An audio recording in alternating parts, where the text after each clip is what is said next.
And welcome. Good evening, and welcome to Cincinnati Preschool Promise Preschool Chat. I'm very excited to be here today. Welcome to Preschool Chat, and it's hosted by, of course, the wonderful Cincinnati Preschool Promise. So today, we will be talking about one of the most important things that occurs in a child's life. And what is that? Kindergarten readiness. That's right, kindergarten readiness. That is a big step for our children. And today we're going to talk about it. We're going to talk about what that means, what needs to happen, how does it happen, and all of the other good things.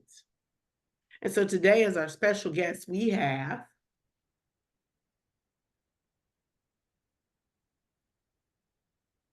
you all guys already know who I am, but we have CPS, Cincinnati Public School Representative Vera Brooks, Director of Early Childhood Education, Kimberly Traylor Lowe, CPS Manager and former teacher, pre-K to 3, Glenn Calhoun, CPS Lead Teacher, Adjunct Professor at Mount St. Joe University, AFT National Trainer and Trainer Developer.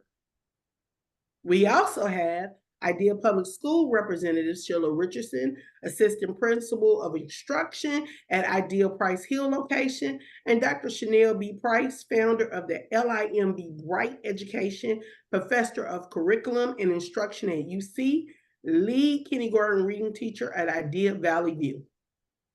Guys, thank you for joining us today. Thank you for having us. We have myself as well. So welcome everyone. So let's get into this chat. So happy to have you here. I have a bunch of questions because even though I have children, I have grandchildren, and it feels like it is changing all the time. So we want to know today what you guys know. So we're going to start off with just asking, and of course, I know everybody has a different opinion. So what we'll ask is, what does it mean to be kindergarten ready? And let's start with Kimberly. Kimberly, tell us, what does that mean? What does that entail? Hi, yeah, my name is Kimberly Traylor Lowe. To me, to be kindergarten ready is, ready for that next adventure. A lot of kids, they enter our preschool classrooms and, they love that experience, but they're ready for that next transition into the K-12 world. And what that means is that independence, right? They're preschoolers, we're kind of giving them the tools and still showing them the way. But in kindergarten, we're really like, hey, you got to be independent. You got to learn how to write your name. You got to learn your numbers and your letters and learn how to read. And my number one thing was always kindergarten is their first real big boy, big girl adventure into school. So kindergarten ready. Right. Adventure. I like that word. And Dr. Price, do you have anything to add to that? I was just going to piggyback off of what Kimberly said. To be kindergarten ready is to have that very first educational experience, to have or embark on a new level of independence. And also for some children, depending on what their background is, it also means to interact with more children who are different than themselves. And so I think that that is something that is very important in addition to the academic piece, the social emotional piece, and creating that level of independence. I never really thought about that. Children interacting with other children.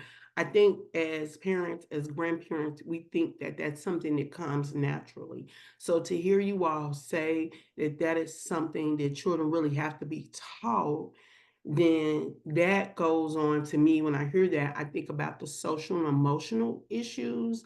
And so I'm going to ask Vera, is that an issue for our kindergarten children for our social and emotional intelligence? Because I'm like, it's kindergarten. How much social and emotional intelligence is involved?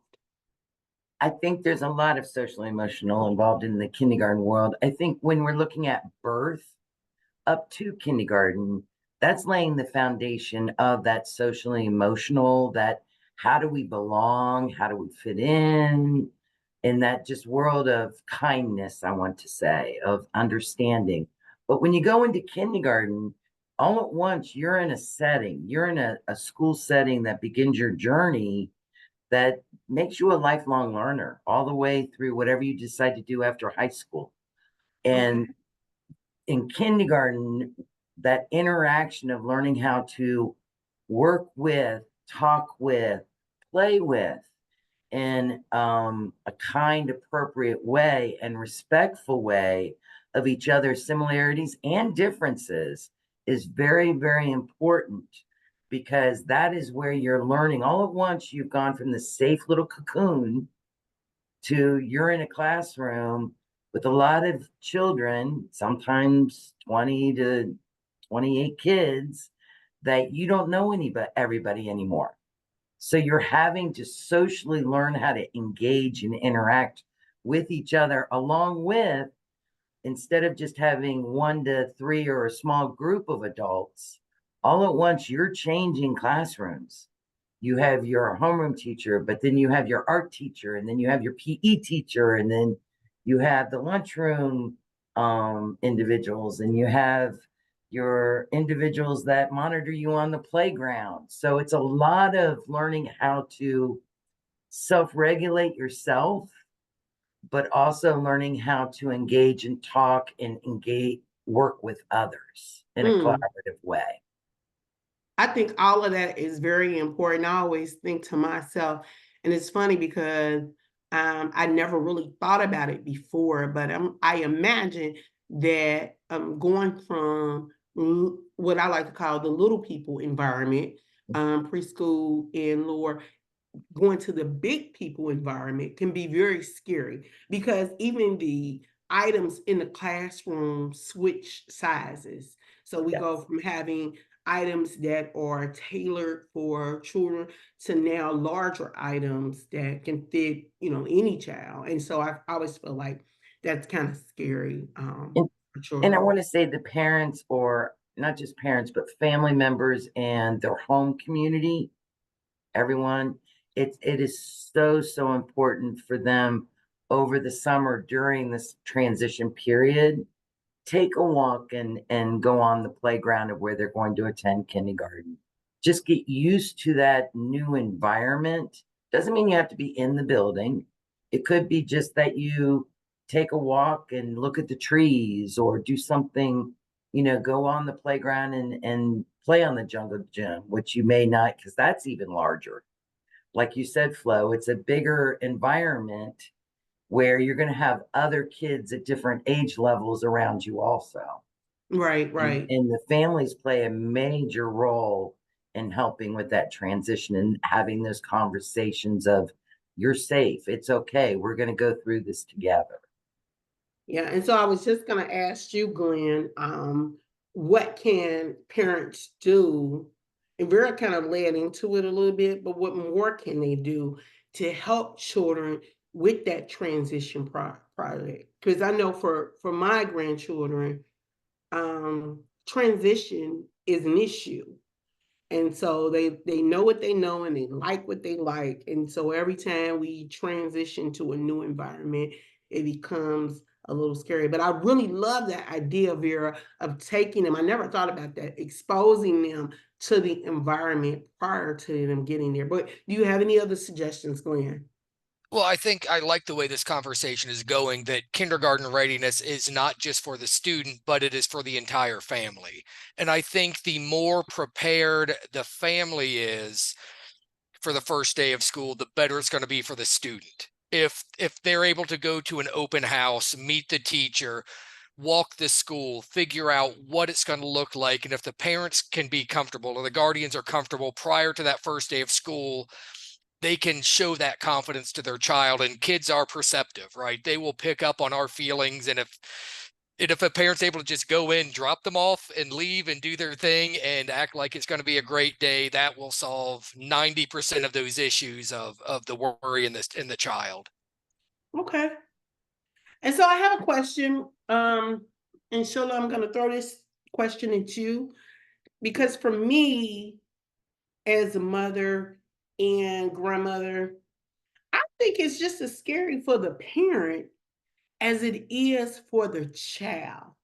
And so do you have any suggestions on how parents can deal with it? Is it a good idea for parents to go spend a few days with the child at the school? Because some people say yes, and there are some schools that are like, no. I know me, I always want to run and sneak in the back door. Even with, yeah, I It's want grandmothers. I'm like it peeking is over not. the fence, like, what are you doing in there? Did you want to let me in? Let me in to see my grandchildren. My daughter's like, Mama, you are ridiculous. I'm like, I'm walking in. One day I was in there and it was like, how did you get in the building? I'm like, what do you mean? How did I get in the building? So what do you think, Sheila? No, it is not a good idea. Once you let No? them no, once you let them experience that, that is something that they're going to remember. They need to be away from you. That's why they're coming to big boy, big girl school, so that they can get away from you and learn these social emotional skills in a different setting. Because in pre-K, they learn one set of social emotional skills, and then once they go to kindergarten, they're going to learn a whole nother set of skills. And by parents wanting to walk the day, and no. But at our school, what we do is we have Welcome to Idea. And with Welcome to Idea, you get to bring not Welcome to Idea, we have Culture Day, where you can bring your child in and they get to spend the day at the school without the parents and get to have a whole, from 8 o'clock to 12 o'clock. They get to have that time and get to learn different skills, and they'll be ready for the first day of school. So this helps the child also learn the school and learn what they're going to be doing on the very first day of school. So it's Now actually listen, guys, helpful. I just have to ask because I hear you and I see all my educators shaking their head, which is probably why I'm not an educator. All I want to know though is what are we doing? And anybody can jump in, just raise your hand. What are we doing to make the parents feel more comfortable about this transition process? I mean, okay, Chanel, and then Vera, we'll go to you. Well, being one of those kind of mama bears myself, my son is in first grade this year, and it was hard for me. And being on the educator side as well, just seeing both sides of it, I think is very helpful to have open communication with families. One of the things I know Principal Richardson can agree with me on this. We use what's called Class Dojo. And so when children are in the classroom from that very first day, we send something home so that parents can connect. We post pictures all day. And I'm big on that. I post pictures almost every day to show what our children are doing, what kind of activities they're doing, videos, and the parents just eat it up. They love it. And I think it makes them feel safe with their child being at the school. It makes them feel comfortable. They have an open line of communication. It's almost like social media. It's like a Facebook, almost like a Facebook platform. So they can comment, they can heart, they can send private messages if they need to. They can see how their child is doing. So they get incentives. If something is happening and they have a struggle, they're able to see that as well. And I know for me, when my son first went to kindergarten last year, it made me feel comfortable, like, okay, he has some really great teachers. His friends love him. I can see that in the pictures, and so that in addition to like she said, the culture days where children are able to go, and then when they come home, they're able to tell you what they did, how they felt about it. I think those things really help with making parents feel comfortable too, because if you see that your child had a good time, then it brings like a sense of comfort to you too. Like, okay, they're really liking school. They met some new friends. Their teachers are great. They communicate with me. So that's kind of that support for the parents. Okay, Vera, give it to me because they're in the first grade. But I'm telling you, I want to follow them to the second and third grade too. I want You to. have to stop at some point, Flo. I want to peek in the window. I'm not even mom. I'm You grandma. can walk I'm with like, them when no. they go across the stage at graduation. Okay. So I want to tie back to what my colleagues have said. And one main word, our children are a lot more independent than our guardians and families want to realize they are. And Shocker. Like, a- okay. yeah, like a child really is kind of like, okay, grandma, I got this, you can go on home now. Okay. But Okay. I do want to encourage families. We live in a outstanding city. And throughout the summer, there in every neighborhood, there's fairs, there's activities, there's rec centers. I encourage families to participate with their children, to go to the firehouse or go somewhere where they might have a yellow bus, because those are the things. I know when I was at my old building, we used to have the yellow bus come on property, and we spent a whole day with the families getting on the yellow bus. The kids had no problem, but it made them feel at ease that they were then able to sit on the bus and say, okay, it's not going to eat me. It is a form of transportation. So I encourage families to really participate in the community activities we have all summer long throughout the city, and really talk and have that open dialogue and communication with the educators, and reach out to the teachers and the principals and everyone and say, I have parents now that still call me from years ago. Oh, we're heading into the 10th grade. I'm not sure what to do, and so it's not just kindergarten. This continues on, Okay. as Dr. Price was saying. It continues on every year, but I think we have to give our children a lot of credit that they're very resilient and they're very observant. And as adults, sometimes we have a hard time letting go. And we have to Girl, I realize, feel like you're talking to me, but we're going to talk about that later. well, just as our families let us grow up and become very successful adults, we must also support our children to do the same. Yes. And if I can add, the big word that I keep hearing as I'm hearing all of these thoughts is transition. Yes. So it's not an overnight process. This is something that's going to take some time. This is something I would encourage parents to start, as early as now. Maybe it's once a week. We walk or drive by the school. That's going to be your new school in the fall. And as you're assuring the child, you're also reassuring yourself.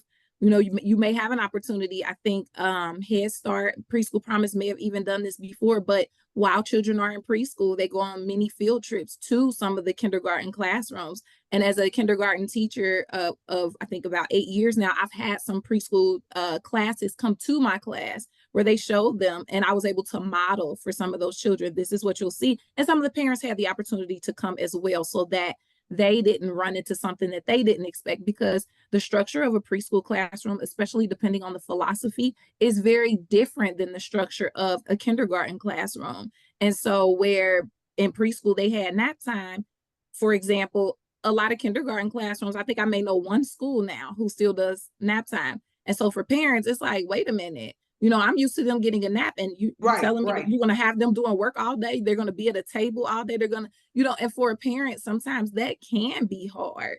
So walking through this process and actually making it a transition, don't jump in the week before school starts in August, but take some time out during the summer, go into the neighborhood.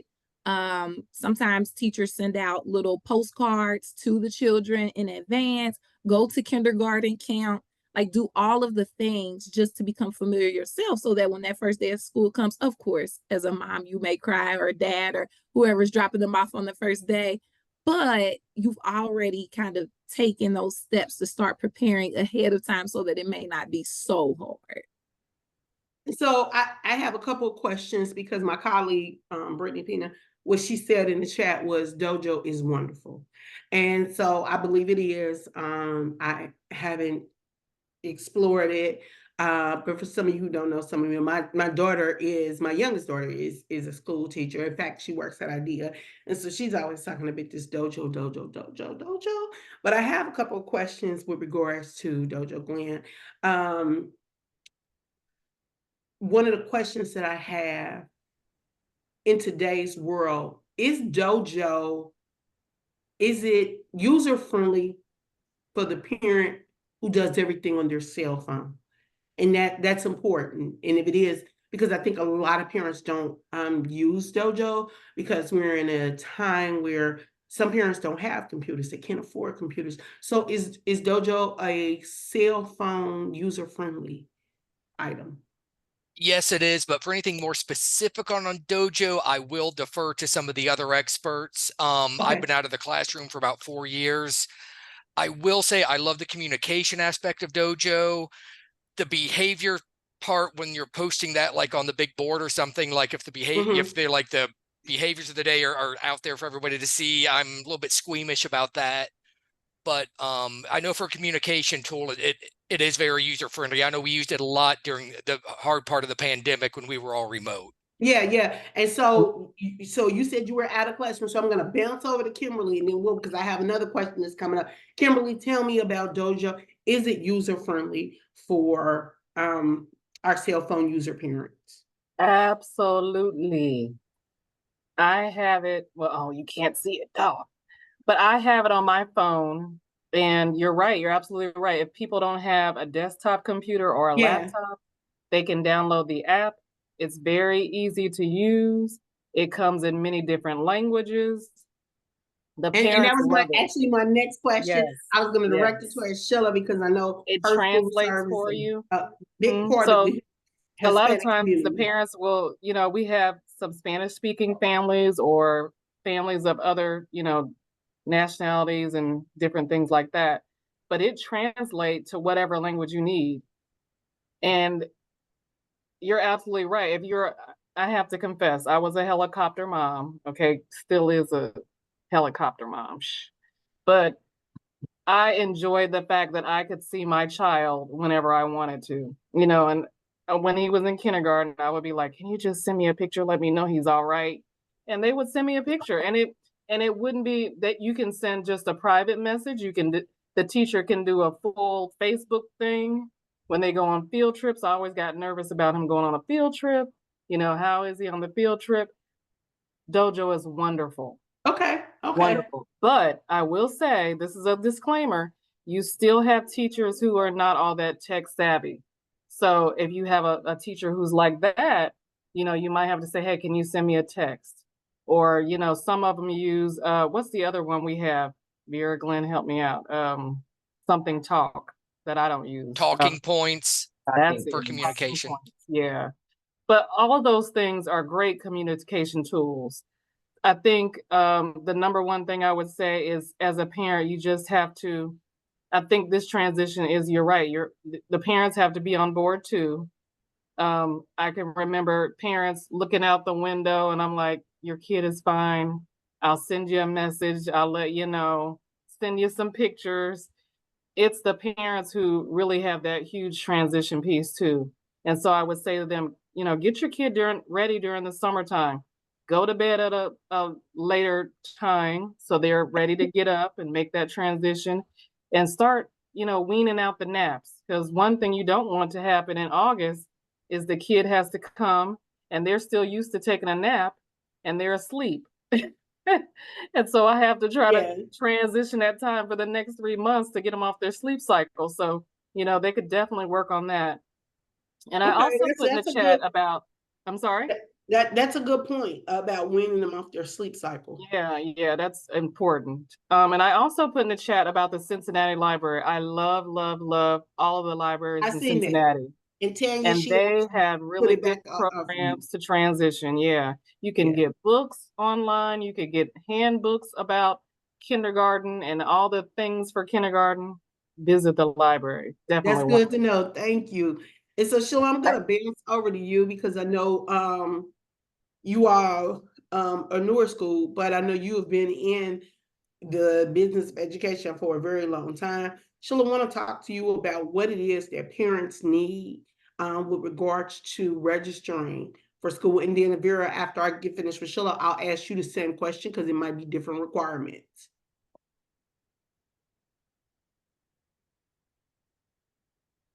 Miss Sheila, I know her computer, her audio has been in and out.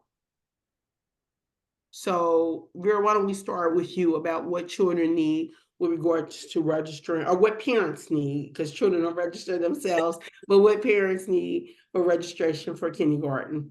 So and thank you, Tanya, for putting it in there. We put into the chat, and hopefully everyone will share our website.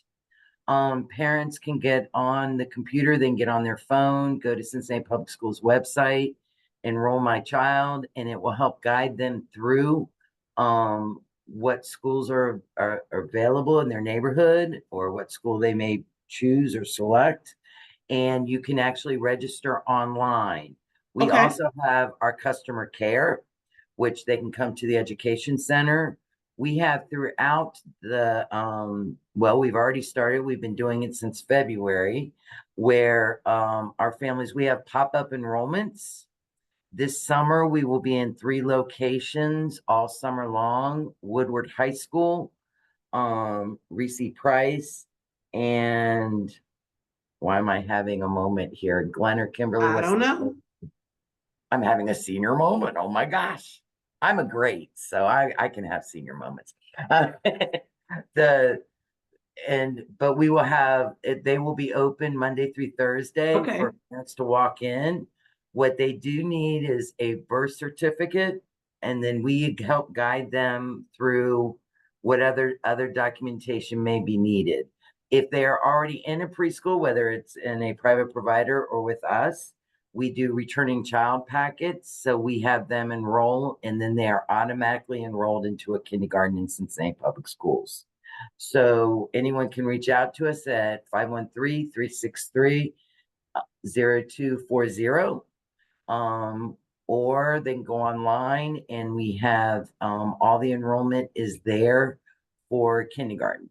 So there's multiple pathways, but if they just call the district or get on our website, all the information is there, and you can enroll very, very simply. Okay.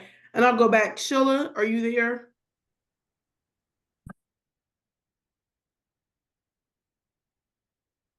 Okay.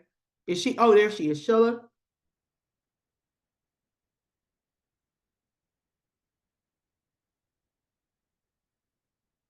Okay, I'll come back because I want to hear how it is that Ideal register their children and what it is they need. But I what I do, want to talk if I about. could say one more thing, I do Yes. want to extend to anyone,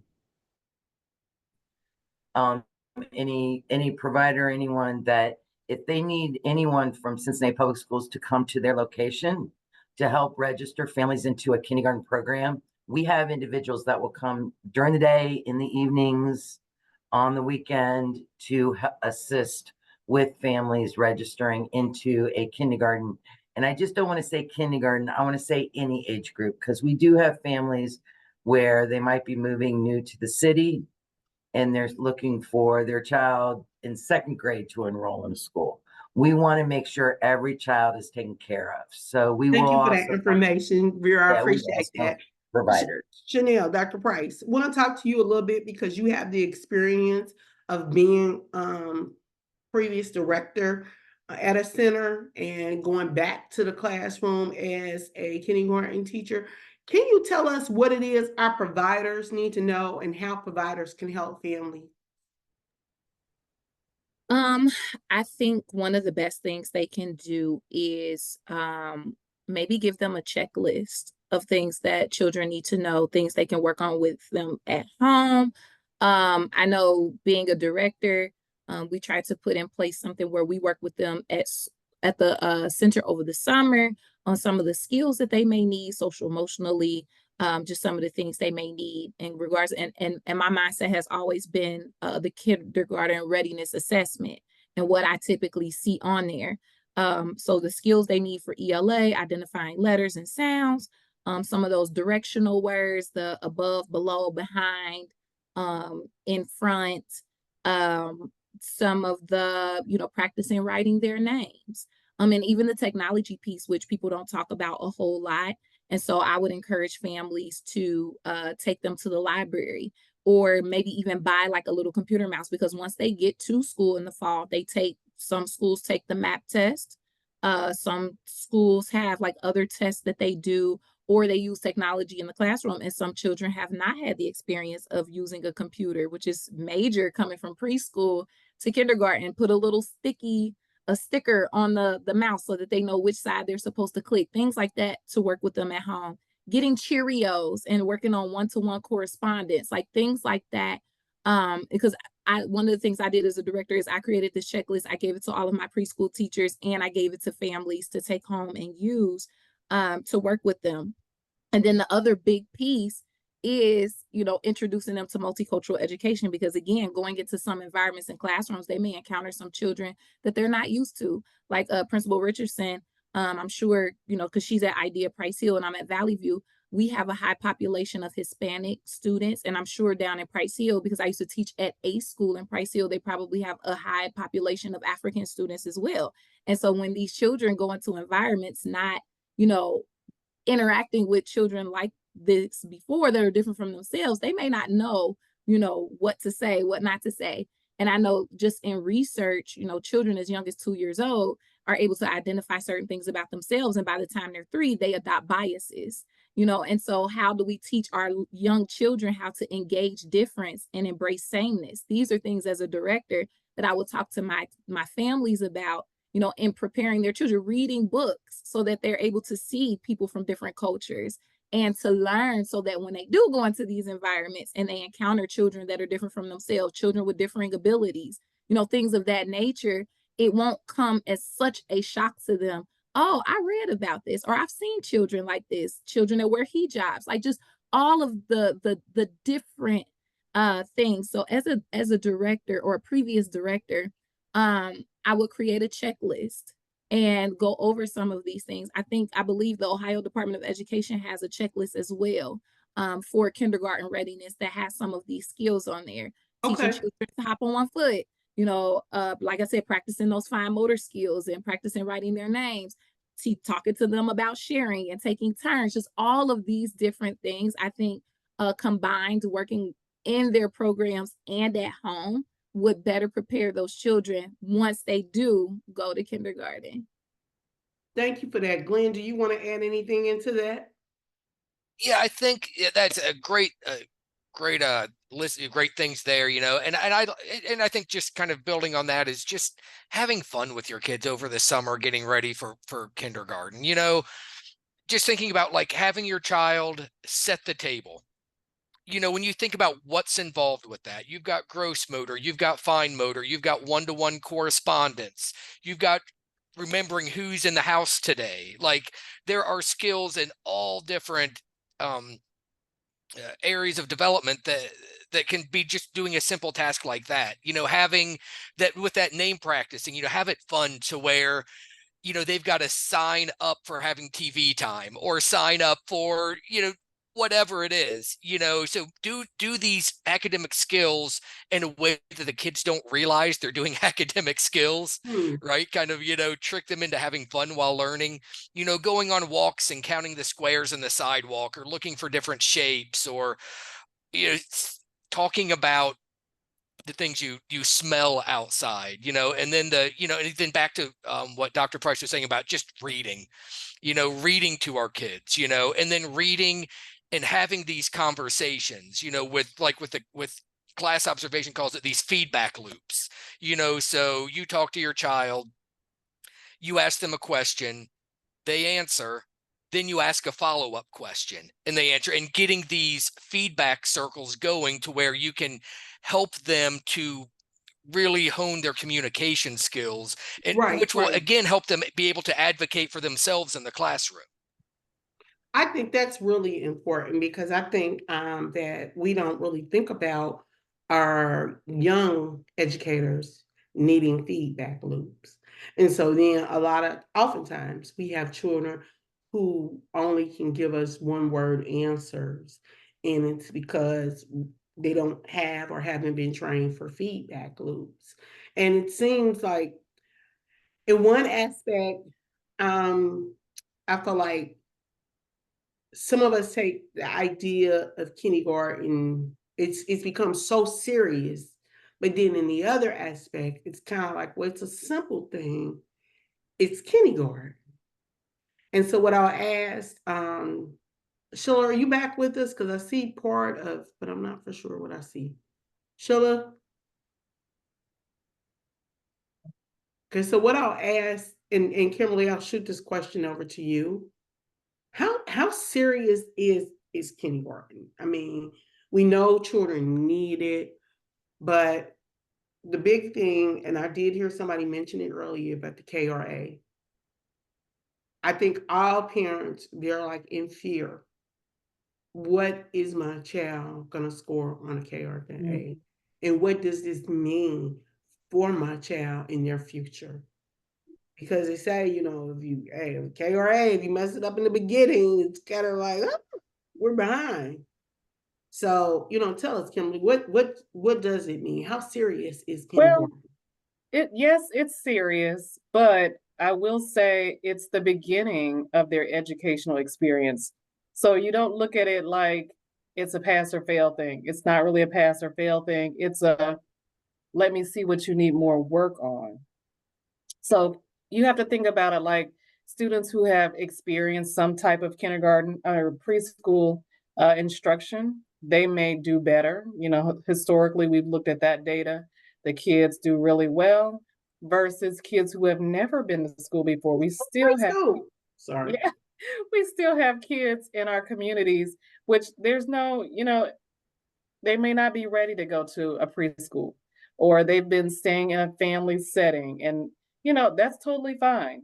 So the purpose of the KRA is to see where students started and then going forward what holes do we need to you know readjust in our teaching. And so you might have kids who they come to school, they know all their letters, they know all their sounds. Some of them are already reading and they're ready to hit the ground running. Then you have those students who, yeah, they know a couple of colors, they can tell you what their name is, and that might be it. And that's fine. And But I have to ask, knows to keep moving forward. I don't mean to sound I don't mean to sound just kind of like but because I don't know because I'm old. And my children are adults. I don't even think we had KRA when my children were younger. Let me ask, do you all discuss this KRA with the parents and what does that process look like? Because Yes, we do share that I would information. want to know, like, okay, this is my child took the KRA and this is what was discovered. And here is the plan to help my child improve. And to be honest with you, I don't think, include my daughter, maybe I didn't ask, I don't think I've ever heard a parent say that. So we want parents to know that information is available. Yeah, so what usually happens is after your child takes the KRA, sometime in the next few months, you will receive a booklet that says exactly what how your child scored. Okay. And so it will tell you there's like a baseline number. And so it'll tell you either your child scored, you know, well above where they should be, or on track, or below. And then the teacher will work with the family to make a plan so you can fix all of those, so you can work on those challenges. So let's say Susie didn't know all of her letters when she came to kindergarten. So the teacher already knows I got to work on letters and sound with Susie. And then I want to, because the goal is to get Susie reading by the end of the school year. And so the teacher will work with the parent on, you know, how can we work on some intensive instruction and some supports that you can do at home. So remember, I threw out that really good resources at Cincinnati Library. Oh my God, they have wonderful things there. They have book readings on the weekends. They have book readings during the week. They have wonderful books that you can check out. They have websites that you can get on. So there's a plethora of knowledge, and the school is going to share with you things that you can do at home as well. And so But I want to ask, and Dr. Price, I want you to chime in, and Glenn and Vera, I want you to chime in, because what you said was a booklet is sent to home. And what we know about today's parent, they're they don't know what constantly it means. moving Yeah. all the time, and they don't open mail. So my question is, starting with Chanel, what other way, I'm sorry, starting with Dr. Price, I do apologize. What other way are we getting this communication over to parents? Because I always think that that's an issue, the way we communicate with our parents. And when we're talking about kindergarten readiness, when we're talking about preparing our children for the future, if our parents aren't prepared, then our children can't be prepared. So what other ways do you use to communicate this information, Dr. Price? Well, one of the things I do is I'll usually send like letters home with families. I do take advantage of that dojo, and we also use the Remind app, which is kind of like a text messaging app to Okay. send messages letting parents know, hey, this is coming home. It's coming home on this date. Like my families, they get weekly updates. Hey, they have a test on this day, or we're working on this. Or even if I see a child struggling, because sometimes parents struggle to answer the phone. Like it Yeah. is so hard to get parents on the phone, which is why that Remind app is so helpful, because I can send a text message and say, hey, such and such is okay, but do you have a moment that I can call you? That way they know it's coming from me. I also am good about, for children, because there's some children who don't bring book bags and things. I'll take pictures of those letters and I'll send them privately on Dojo, because we can send individual private messages to make sure Mm-hmm. they get them. So those are ways that we communicate. And of course, again, calling. If a meeting is necessary, scheduling a meeting with the parent so that they can, sit face to face and have conversations, ask questions that they need. But like you said, it is very key to have open lines of communication and multiple open lines of communication, because just like us, sometimes we're better at texting than emailing. We're better at calling than, and it's the same way with families, especially if they have more than one child. And then it's even harder if they do know that there are some things that their child may be struggling with. It's hard to hear. So sometimes they avoid it, but we have to have that open line of communication and create that safe space for them to let them know, hey, your child may have these struggles, there may be these gaps, but we're here to support and to provide supports for you and them. And so I really like where we are going with that. I do have to bounce over to you, Vera, though, just because you said it earlier. I'm having a senior moment. So what do we do for those parents, especially grandparents? Because we have a lot of grandparents in today's world who are primary caregivers in their grandchildren's life or the guardians. And so earlier we talked about having technology issues. So what do we do about that? How do we work with those older parents to help get our children kindergarten ready? And I think, yeah, very good point, because I'm one of those technology challenged Me too. individuals. Me And too. it's just because I wasn't brought up with it like most of the younger people in the world. So I fully understand that. I think looking at other resources, having an open door where grandparents or guardians or anyone feels free to come in, but then also having support staff there to help them, such as our social workers, our community learning centers with our coordinators and individuals who speak multiple languages. Having those supports, I think a schoolhouse, no matter if it's Cincinnati Public or IDEA or whomever, it is a small community within a larger community where we want to wrap ourselves around the entire family. That goes for wellness, that goes for reaching out and helping give resources, or if they're become unstable with housing, connecting them to who can help them with housing. I think there's other ways. I know everyone relies a lot on technology, but I'm still, I guess, old fashioned, that I'm a strong believer in we must go out in the community and do that personal touch and have those conversations. Yeah, I agree with We you. must be walking into the UDF or whatever pony kegs on the corner and just striking up the conversations and reaching out that hand and saying, how can we help you? What can we do to help you understand? And then I know all the educators on this call right now do an excellent job at this, of making it understandable, not getting caught up in our educational lingo, but saying this is what you can do. Which, for example, I wanted to bring up one area we haven't talked about, and that is food transition. The importance of Okay. during this time period of the summer, maybe ask where your child is, or getting on the web or wherever and pulling up some different school menus from wherever, whether it's CPS or IDA or wherever they might be, and exposing their child to the different foods that are going to show up on the lunchroom menu. Because when our children are 0 to 4, we do breakfast, we do lunch, we do snack. When you get a school setting, our children have to get on that routine. And when they arrive to school, they have breakfast. Then there's so many hours. Then there's lunch. And then there's nothing more till you get home. There's no more snacks. I never thought about that.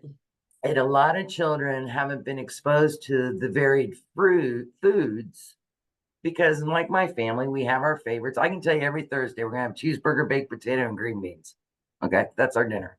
So having them be exposed even to taste, and that could be a fun family activity.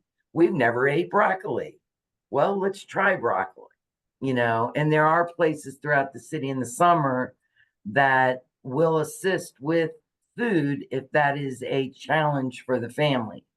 But having them get into a routine of that eating, those are things that will prepare a child to be ready to take that KRAR, because they're feeding their brain, they're feeding their body, they're doing the wellness that will allow them then to perform their best when it comes up to the things such as the assessments. Glenn, do you have anything you want to add on to that, or did Glenn disappear on me? Yeah, no, I really do think one thing we really do need to focus on is that relationship part. And for parents and guardians, if you are able to go to conference night, teachers love to have these sit downs, and if that time is not convenient for you, you are allowed to advocate for yourself and your child. Reach out to the teacher. If that doesn't work, reach out to administration. We have interpreter services, translator services. We should not let language barriers or time barriers or any of these barriers get in the way of partnering with families in the education of children. Yeah, I agree with you. But I feel like that our families, they feel like it's a lot of barriers. And not just so much because we're creating them, just because there's so many different barriers that they have in general, and they all kind of like shift over to the school. And so it's really good to hear you guys talk about the food transition, because some of our children, the only real meals that they get is from school.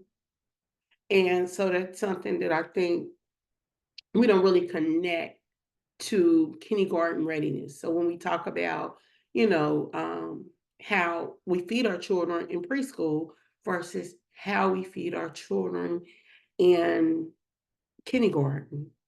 And so what I'm going to ask, I know we said parents should work on that, but Chanel, is that something, and I don't know, because it's been a long time since I've been out of the provider world, is that something that providers should be working on with kids during the summer?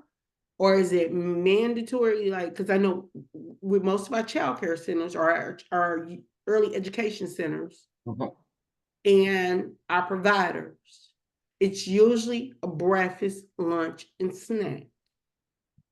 And so if I'm leaving kids childcare and they've been, as a little kid, and they've been feeding me 3 times a day, and I get to you and you're only feeding me 2 times a day, it just makes me feel as a little kid like you're being mean. And this is not a good place, Mommy, because I'm hungry and they're not giving me snacks. So I can think it's providers that do anything about that, Dr. Price? I think that it would be helpful because, again, it's a part of the transition. Because, like you said, there are some people, like I know personally from my classroom, I do give snack. Now, the school does not provide the snack, but I work with my families as a community, and we keep snacks in the classroom, or we may keep graham crackers from breakfast to pass out during snack time. But all schools don't have that, and so I think it would be a really good transition because, again, this is like a whole new world to a child, and they wouldn't understand, like, wait a minute, I'm used to Right. getting this and I that. don't understand. I'm sitting over here like, wait a minute, you're taking my graham crackers from me. I struggle with it also. But I think, again, it's just a part of that transitioning and helping them understand that things are a little bit different now.